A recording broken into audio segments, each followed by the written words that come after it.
नमस्कार दोस्तों, मैं आपका जीएस जादूगर नवनीत नेहवाल स्वागत करता हूं आप लोगों का 5 मिनट मैजिकल शो में जीएस जादूगर के साथ। तो प्यारे दोस्तों, ये जीएस जादूगर का मैजिकल शो देखना ना भूलिए। आज के इंपॉर्टेंट टॉपिक में हम डिस्कशन करने जा रहे हैं सार्क पर। सार्क दक्षिण एशियाई क्षेत्रीय सहयोग संगठन है, जिसकी अगर मैं बात करूं तो 1985 में इसकी स्थापना होती है। हेडक्वार्टर देखना है तो काठमांडू नेपाल में चले जाना, ये भूकंपों की राजधानी है। 8 सदस्यीय देश है, जिसमें अफगानिस्तान, बांग्लादेश, भूटान, भारत, मालदीव, नेपाल, पाकिस्तान और श्रीलंका आपको देखने को मिलने वाला है। Bharat organizing member of SAARC है, यही पेपर में क्वेश्चन में पूछा जाता है। यह सहयोग, डेवलपमेंट और पीस के लिए दक्षिण एशिया के निर्माण में भागीदारी देने वाला एक संगठन है। रीजनल कोऑपरेशन को करता है मजबूत, सोशल और इकोनॉमिक डेवलपमेंट की गति को करता है तेज, दक्षिण एशियाई क्षेत्र में शांति और स्थिरता को बढ़ाने का करता है काम। ऑर्गेनाइजिंग मेंबर में इंडिया आप लोग देखेंगे। आगे बढ़ते हैं, बात करते हैं बिमस्टेक की।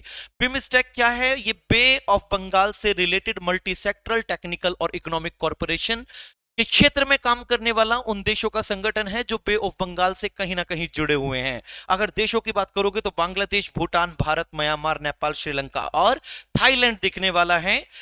एस्टेब्लिशमेंट 1997 में हुआ। हेडक्वार्टर ढाका बांग्लादेश में देखने को मिलेगा। व्यापार और इन्वेस्टमेंट, कनेक्टिविटी, एनर्जी, एजुकेशन, पर्यटन, मछली पालन, एग्रीकल्चर और ह्यूमन रिसोर्सेज डेवलपमेंट के लिए काम करने वाला ये ऑर्गेनाइजेशन है। अगर मैं बात करूं इसकी रणनीति की तो ये हिंद महासागर में ट्रेड और प्रोटेक्शन को मजबूत करने के लिए और इंडो पैसिफिक रिलेशन पर भी वर्क करने का काम करता है। बिमस्टेक और भारत की जो एक्टिविटीज हैं या कार्य करने के जो तरीके हैं वो बड़े मेल खाते हैं। आर्थिकीकरण और सामाजिक प्रगति में भी तेजी लाना इसका उद्देश्य है। अगला संगठन, इसको भूल मत जाना, ये आपके पेपर में दिखने वाला एशियन डेवलपमेंट बैंक है, जिसका हेडक्वार्टर मनीला फिलीपींस में मेरे प्यारे बच्चों को देखने को मिलने वाला है। और 1966 में एडीबी की स्थापना हुई। डेट भी 19 दिसंबर आपके लिए काम का होता है। टोटल मेंबर कंट्री पहले 68 था, लेकिन अब कितना हो गया मेरे प्यारे बच्चों? 69 हो गया है। 49 प्लस 1 यहां एशिया पैसिफिक रीजन के मेंबर्स जुड़ चुके हैं। अगर बात करोगे तो 50वां देश कौन सा जुड़ा है, तो इस 9 को मत छोड़ देना, यही क्वेश्चन पेपर में तुम्हारे बनने वाला है। 2024 में ये जुड़ा है यहां पर, और इसका भी काम सस्टेनेबल डेवलपमेंट से रिलेटेड इनोवेटिव डेवलपमेंट की सोच को आगे बढ़ाना है। अगर मैं बात करूं आप लोगों से तो भारत इसका भी ऑर्गेनाइजिंग मेंबर रहा है। विकास कार्यों में भागीदारी के लिए इंडिया एक एक्टिव मेंबर के रूप में यहां पे वर्क करता है। सबसे इंपॉर्टेंट क्वेश्चन में जापान की भागीदारी बढ़ चुकी है। पहले 12.66% होती थी और अब 15.6% के साथ जापान बन चुका है एशियन डेवलपमेंट का सबसे बड़ा निवेशक या इन्वेस्टर। हालांकि अमेरिका भी बड़ा इन्वेस्टर है, लेकिन अमेरिका एशियन नेशंस में नहीं आता। आगे बढ़ते हैं मेरे लाडले बच्चों। एससीओ, शंघाई सहयोग कॉरपोरेशन को भूल मत जाना। हेडक्वार्टर को लेने के लिए बीजिंग में जाना, लेकिन शंघाई सहयोग संगठन का एस्टेब्लिशमेंट शंघाई में हुआ था 15 जून 2001 में। 10 देशों का संगठन है। शुरुआत में 6 देश थे, बाद में जुड़ने वाला भारत 2017, और पाकिस्तान ने कहा तू जहां जहां चलेगा मेरा साया साथ होगा। पाकिस्तान भी 2017 में आ गया।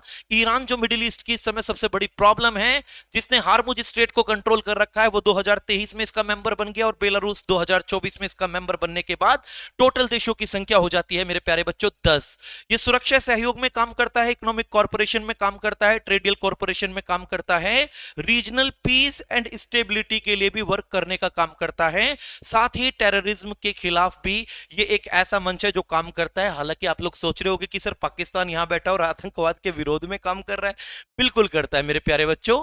इसके जो शुरुआती सदस्य देश थे, चीन, रूस, कजाकिस्तान, किर्गिस्तान, तजाकिस्तान और उज्बेकिस्तान, और बाद में शामिल हुए। इन देशों के बाद में ये संगठन आप लोगों का कितने मेंबरों का बन जाता है? 10 सदस्यों का ये संगठन बन जाता है। एससीओ को लेकर के एक इंपॉर्टेंट चीज और मैं आपको बता रहा हूं। एससीओ ने इस समय टूरिज्म कैपिटल के रूप में एक्सेप्ट किया है एक सिटी अयोध्या, जो भारत के अंदर आता है। और भारत में आपको पता होगा कि अयोध्या जो है उसे इंटरनेशनल रिलीजियस कैपिटल के रूप में डेवलप किया जा रहा है। और इसी अयोध्या में बेटा एक फ्लोटिंग, आप कह सकते हैं कि जो नदी के किनारे, रिवर के किनारे डेवलपमेंट होता है या विकास होता है, वो सब कुछ अयोध्या में आप लोगों को फ्लोटिंग देखने को मिलने वाला। तो ऐसी महत्वपूर्ण इंफॉर्मेशन के मेरे साथ रोज जुड़िए जीएस जादूगर के साथ इस मैजिकल शो में। कल की क्लास में कुछ और स्पेशल आप लोगों के लिए लेके आ रहा हूं। तब तक के लिए नमस्कार, जय हिंद, स्वस्थ रहिए, मस्त रहिए।